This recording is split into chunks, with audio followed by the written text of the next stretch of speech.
a Deus. E a gente está nesse terceiro domingo de Advento, hoje a segunda mensagem, que semana passada a gente teve batismo, não teve mensagem.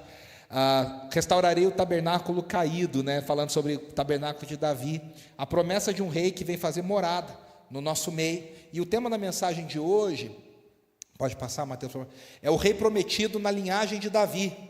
O Messias nasce da casa de Davi para reinar com justiça e paz. Eu gostaria de convidar você a abrir o seu texto lá em Isaías capítulo 9, e é muito interessante, porque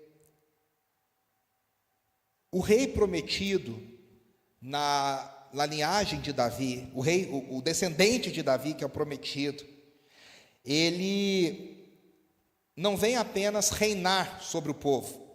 A promessa é que ele vem habitar no meio do seu povo. Esse reinado se dá, porque assim, ele podia reinar dos céus, a gente na terra, e tudo continuava certo, né? Ele podia ficar lá longe, mandar uns emissários, mandar umas cartas, mandar uns anjos, e estava tudo resolvido. Mas a promessa não é apenas que Deus vem reinar no nosso meio. Deus em Jesus, o descendente de Davi. Na verdade, toda vez que eu falo isso, eu penso que é o contrário, né? É porque Davi veio antes. Mas, na verdade, que Jesus é o verdadeiro Davi. A ordem é o contrário. Não é Jesus que é o descendente de Davi. É Jesus que é o verdadeiro Davi. É o Davi na sua plenitude. É o Davi na sua completude. É tudo que Davi deveria ser. E não podia ser, primeiro, porque era humano. Segundo, porque era falho.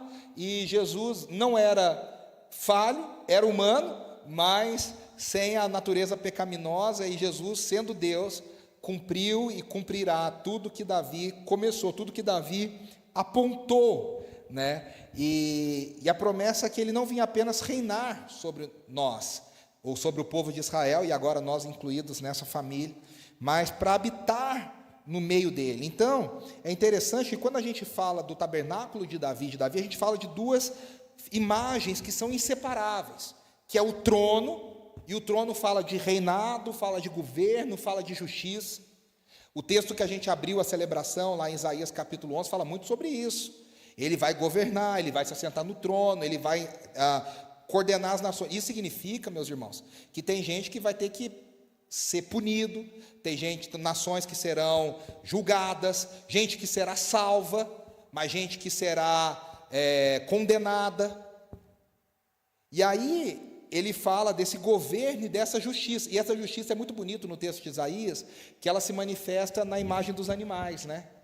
Animais selvagens que vão habitar com animais mais pacíficos, mais domésticos, menos agressivos, e eles vão morar juntos. Eu acho interessante o texto, né, que fala que tem a novilha gorda, né? Ou seja, aquela lá que está pedindo para ser assada, pedindo para ser comida, pedindo para ser devorada, e os bichos selvagens vão estar ali, e eles não vão ter essa necessidade, porque até isso é fruto de uma descompensação na justiça no mundo. O mundo vai voltar para o seu shalom, o mundo vai voltar para a sua paz. Inclusive o reino animal nessa figura vai voltar para essa ideia de que ninguém precisa devorar ninguém, porque agora vai haver comida para todos, vai haver paz para todos, todas as coisas estarão no seu lugar. E quando a gente fala de Davi, além de falar do trono, a gente fala da tenda. E essa tenda fala de presença, da presença de Deus. Essa tenda fala de adoração. E essa tenda fala de um Deus que esteve próximo do seu povo, como nunca antes e nunca depois na história de Israel no Antigo Testamento. Em nenhum momento, até a vinda de Jesus, Deus esteve tão próximo do seu povo, depois do Éden, óbvio, né? Depois da queda, depois de Gênesis 3, até Mateus capítulo 1, Deus nunca esteve tão próximo do seu povo quanto nesses 33 anos. E eu acho que esses 33 anos não são coincidência, que é exatamente a idade de Jesus, né, que Jesus viveu na terra, nesses 33 anos do reinado de Davi, que Deus esteve em Jerusalém, próximo do povo, e o povo via a arca da aliança, e o povo tinha proximidade.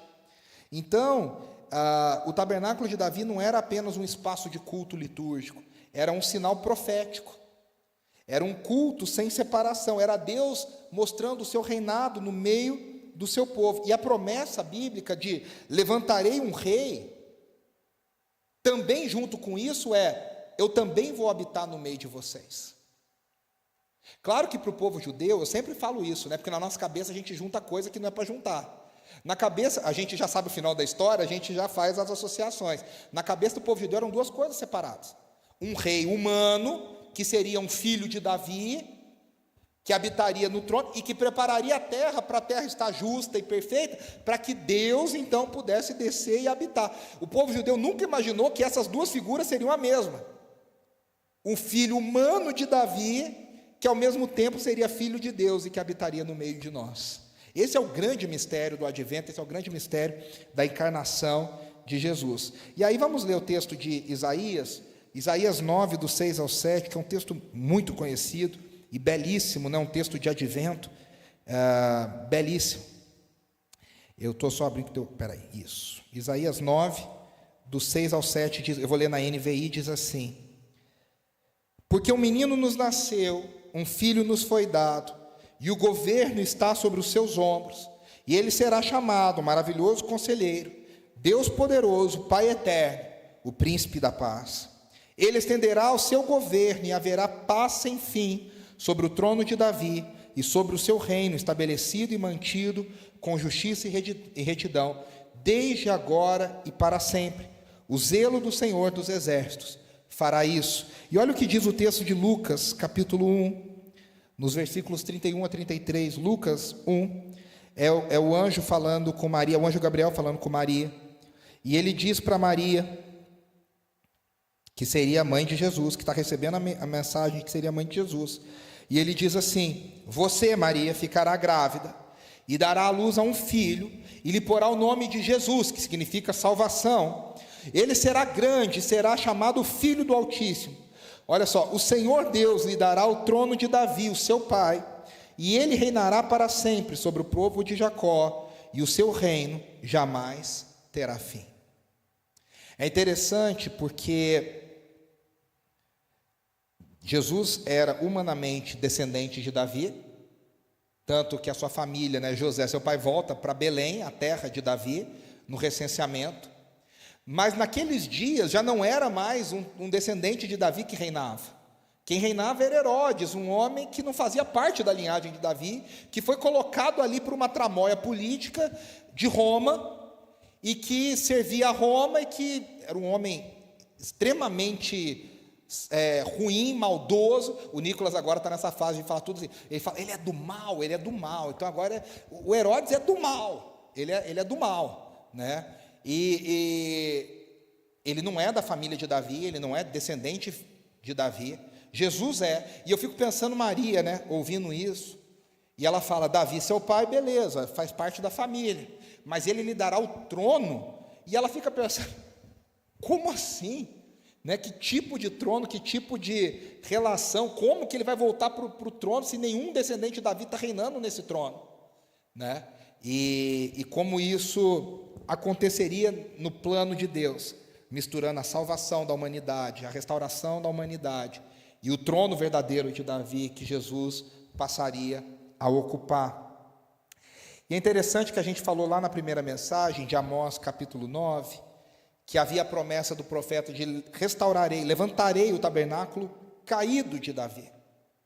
E eu sempre falo e lembro, né, a promessa não era levantarei o tabernáculo caído de Moisés, que ficou muito mais tempo na história de Israel. Não levantarei o templo de Salomão, que foi muito mais glorioso, mas a promessa era de levantar de novo o tabernáculo caído de Davi, que era um símbolo de presença, um símbolo de adoração, uma adoração viva, uma adoração verdadeira, e um reinado centrado em Deus e não apenas nas Escrituras. E eu acho interessante que nesse contexto de Isaías 9, e parece que Deus gosta de dar promessas em tempos escuros, em tempos difíceis, o povo estava em ruínas, em Isaías, um rei infiel atrás do outro.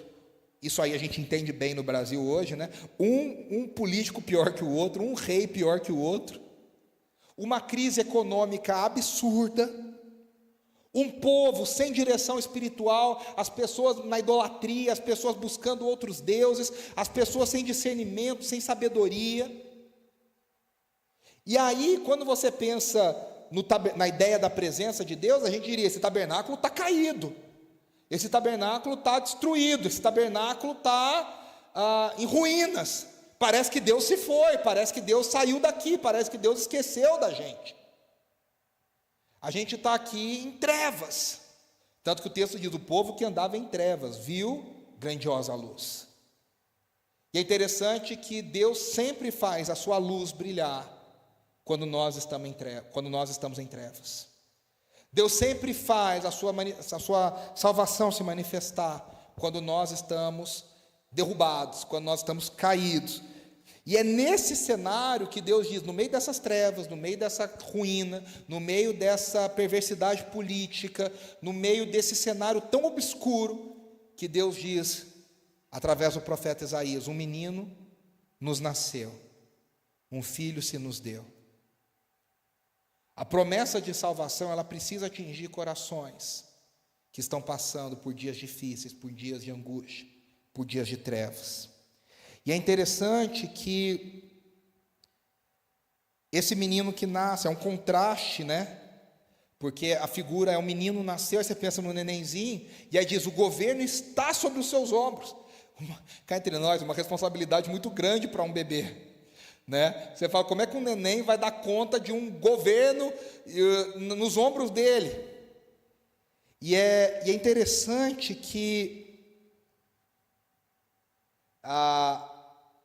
essa promessa aponta para um menino que já nasce na linhagem de Davi e que deveria trazer as qualidades de Davi enquanto rei, né? Davi, enquanto rei, foi um rei adorador, um rei que tocava, um rei que compunha canções, um rei que orava orações belíssimas, que a gente ora até hoje na igreja, que são as poesias mais lindas que a igreja já teve, né?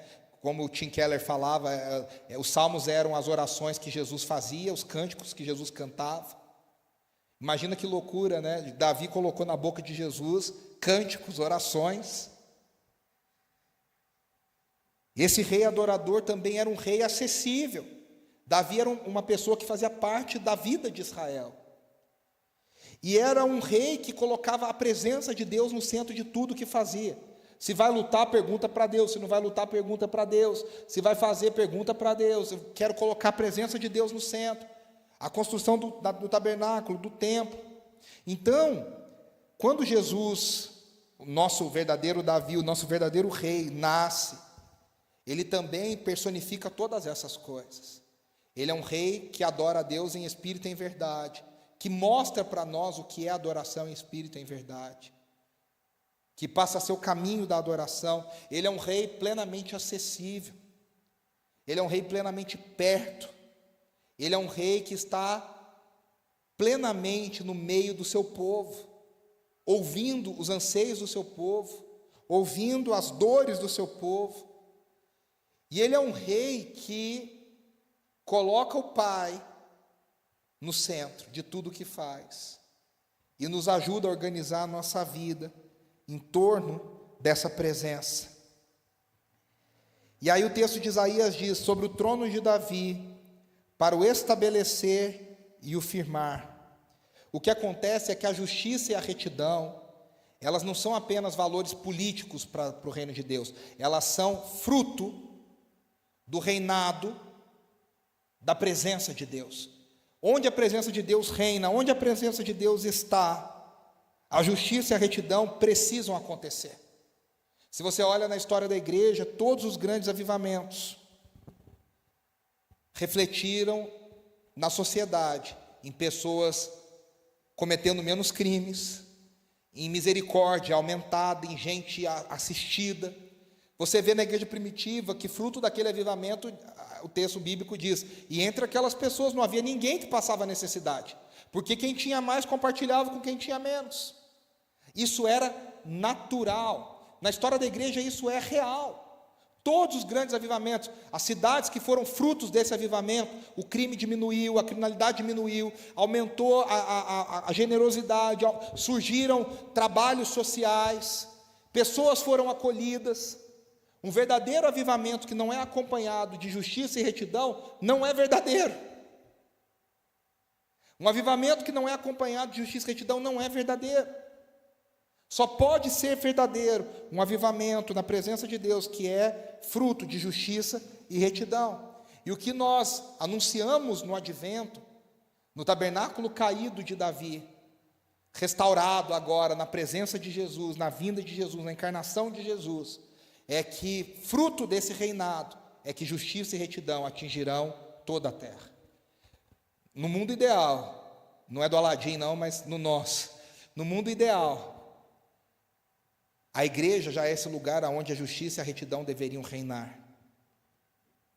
No mundo ideal, a igreja é onde a justiça e a retidão deveriam acontecer, fluir naturalmente. E aí, quando Jesus voltar na sua plenitude, aí sim essa justiça e essa retidão atingirão todas as outras esferas da sociedade. Essa é a ideia do que nós aguardamos e do que nós celebramos no Natal, do que nós celebramos na vinda de Jesus, na encarnação de Jesus. Se você ler os cânticos de Maria, de João Batista, de Zacarias, dos anjos, de Simeão, todos esses cânticos falam: Ele fará os fortes caírem, levantará os oprimidos, Ele trará salvação. Todos eles falam de justiça social, todos eles falam do abatimento dos poderosos da terra e do levantar dos pobres e dos oprimidos. Todos eles falam da justiça de Deus manifesta, porque é isso que está envolvido na vinda de Jesus. E é isso que está envolvido na segunda volta de Jesus, na segunda vinda de Jesus. A justiça se manifestará, os reis da terra cairão, e haverá justiça e retidão fluindo do trono de Deus e do trono de Davi. E aí, quando a gente chega no texto de Lucas, esse trono de Davi também prometido, Jesus é apresentado para Maria como esse filho, como esse rei e como um herdeiro da promessa, dessa promessa. E aí o texto diz, né, o seu reino jamais terá fim. Aqui é diferente de tudo. Todos os reinados tiveram fim. Davi, por melhor que ele tenha sido, morreu. O reinado de Davi chegou ao fim. E agora a promessa sobre o reinado de Jesus é que esse reino não terá fim, não findará, não passará, ele será eterno. A gente cantou isso aqui hoje. Teu reino é sempre eterno, firmado em misericórdia, justiça e igualdade. Isso significa que Jesus não nos abandona, Ele não nos deixa. Ele não vai ter um pensamento, falar assim, esse povo é muito difícil, quer saber, eu me enganei, desculpa pessoal aí, continua a brincadeira, eu estou indo embora. A presença é contínua, verdadeira, Ele não nos deixará, Ele não governará à distância, Ele governará para sempre no meio de nós.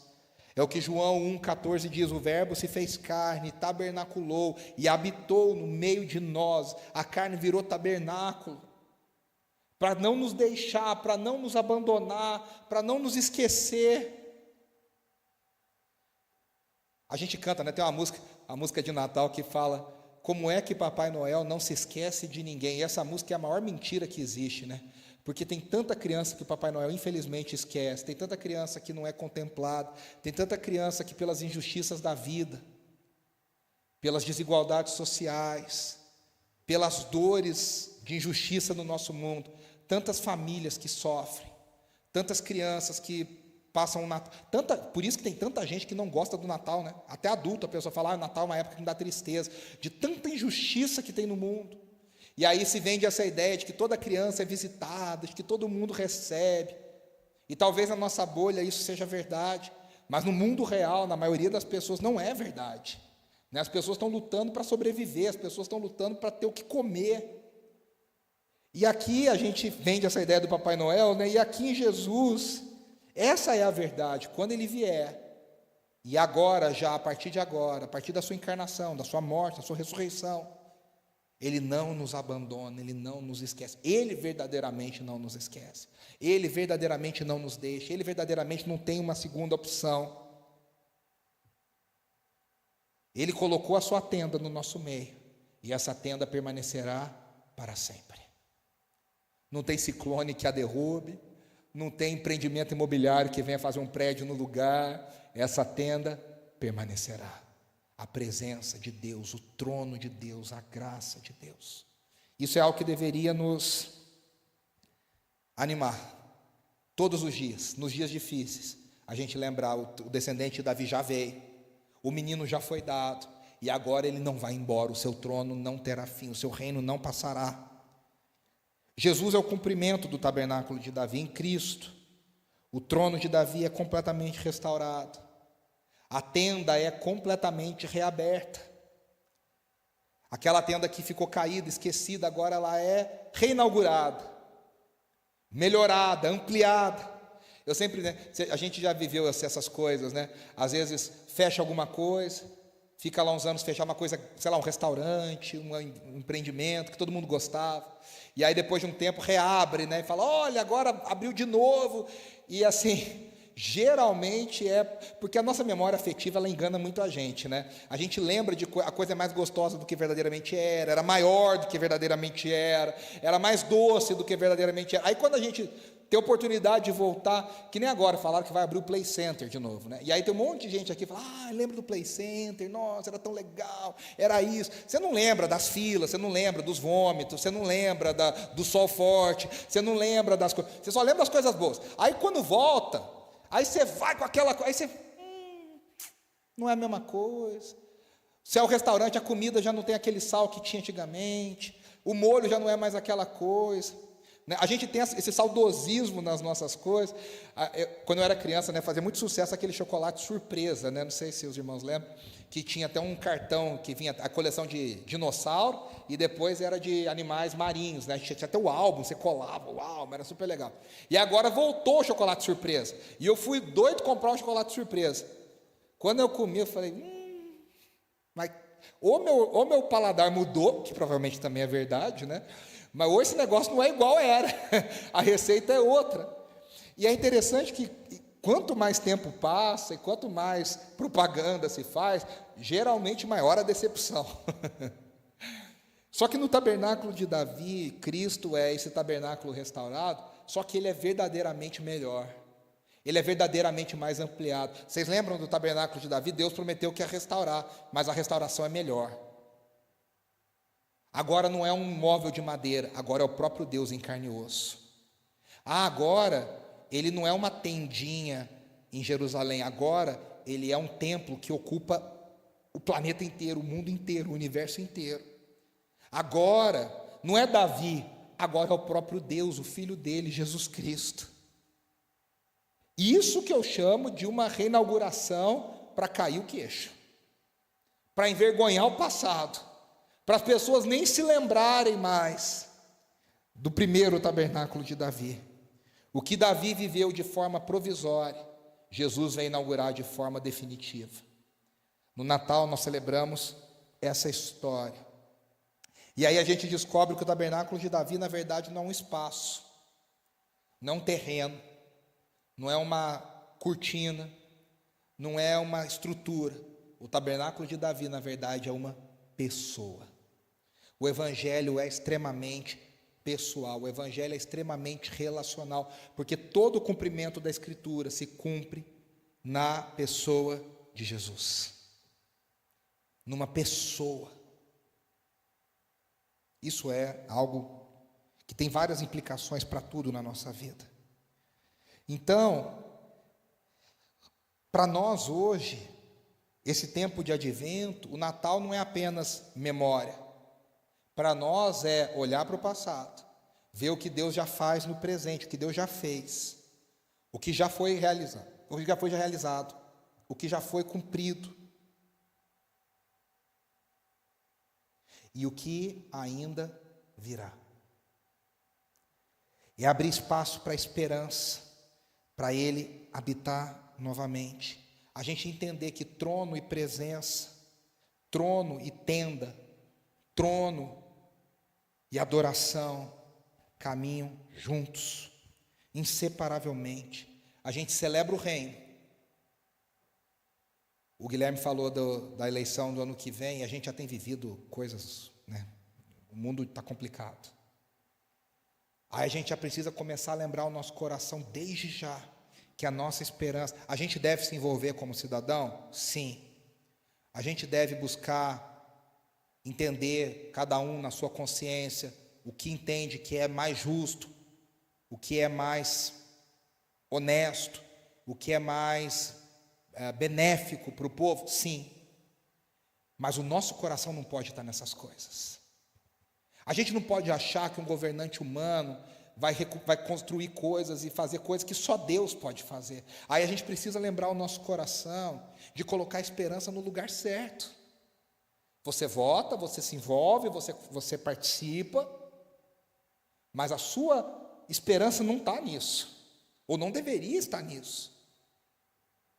A nossa esperança está no Rei, que é verdadeiramente justo, que verdadeiramente não troca de partido, que verdadeiramente não busca benefício próprio, não verdadeiramente quer nos abençoar, e nos abençoa, e nos ama, e nos corrige.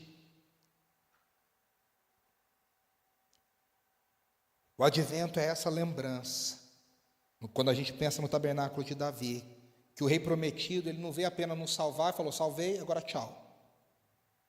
Ele veio salvar, mas ele veio habitar no meio de nós. Ele não está preocupado apenas com o que vai acontecer quando você morrer e for para o céu. Ele está preocupado desde agora. Como é a sua vida hoje, como é a sua vida amanhã, como é a sua vida nos próximos anos. Que tipo de gente nós somos? Que tipo de cidadãos nós somos? Que tipo de pais, mães, irmãos? Que tipo de funcionários, patrões nós somos? Ele veio fazer morada no meio de nós. A promessa é: restaurarei o tabernáculo caído de Davi.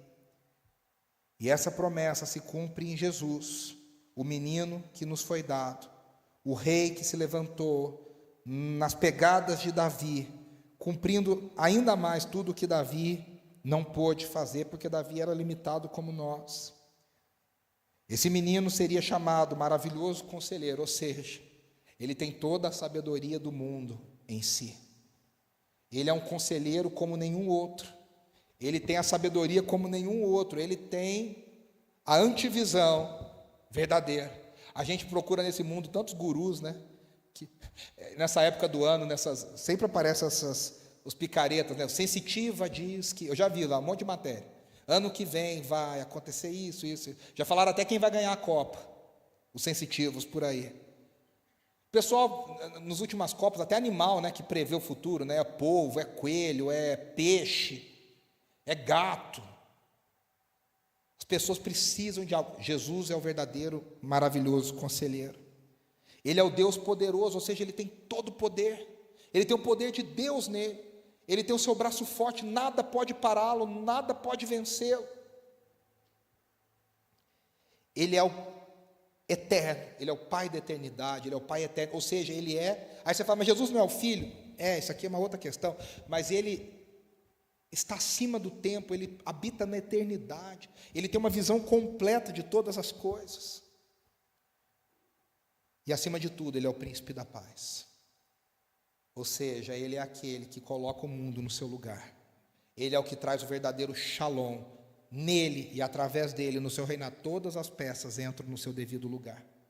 Nada ficará de fora. Ele nos dará restauração completa. E o texto termina, né? Ele estenderá o seu governo e haverá paz sem fim sobre o trono de Davi. O Gui falou desse atentado lá na Austrália. Tudo aponta que é mais um ataque antissemita. Eu tenho um grande amigo que é especialista nessa área, meu irmão, amigo Igor Sabino, já esteve aqui na igreja, e aí eu tive esses dias com ele, a gente estava conversando, e ele tem falado, e escrito e pregado, como o antissemitismo tem aumentado no mundo, né? O ódio ao povo judeu, como isso tem, de novo, de tempos em tempos, isso nunca some, mas de tempos em tempos isso volta, muito forte. E novamente isso tem se levantado contra o povo judeu. E eu imagino o quão bonito é para um judeu convertido, messiânico, olhar para esse texto e olhar, se para nós já é lindo, né? Haverá paz sem fim sobre o trono de Davi. uma paz que não acabará, uma paz que nunca passará. Não haverá mais guerra, não haverá mais dor, não haverá mais morte, não haverá mais gente tentando usurpar o trono. Nós habitaremos com Deus em plena paz.